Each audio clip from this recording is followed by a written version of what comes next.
গুনাহ করতে করতে আল্লাহ পাহাড় সমান গুনাহ করে ফেলেছিল বাবুলো। আল্লাহ আমাদের গুনাহ থেকে আল্লাহ আল্লাহ প্রত্যেকের কবরকে আল্লাহ তুমি জান্নাতের বাগিচা বানায় দাও। আল্লাহ তাআলা কবরের রিজকের ব্যবস্থা করে দাও। আল্লাহ প্রত্যেককে আল্লাহ তুমি দান করার মতন তৌফিক করে দাও।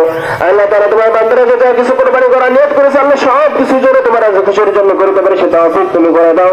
আল্লাহ তাআলা প্রত্যেকের রিজক আল্লাহ তুমি প্রত্যেকের কুরবানি আল্লাহ তুমি কবুল আর মঞ্জুর করে নাও।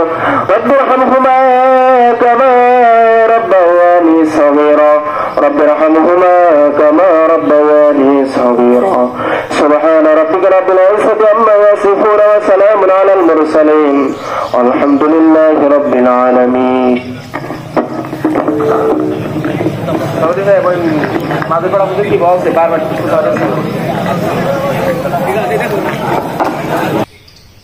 আসসালামু আলাইকুম প্রিয় বন্ধুরা, সবাইকে ঈদ উল আজহার শুভেচ্ছা ও ভালোবাসা। সকলের ঈদ শান্তি, সুন্দর ও আনন্দের সাথে কাটুক এটাই কামনা করি।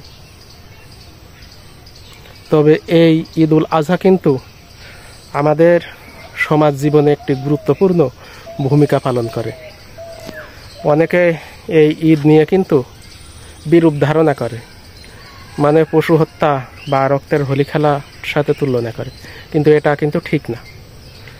মানুষে যদি এই গরু ছাগলের গোশ না খেত বা মানুষের যদি এটা প্রয়োজন না হতো তাহলে কিন্তু মানুষ ওদের এত আদর যত্ন করতো না, রোগ হলে চিকিৎসা করতো না, এবং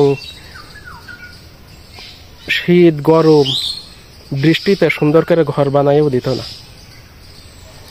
আর এই ঈদের কারণে গরিব ধনী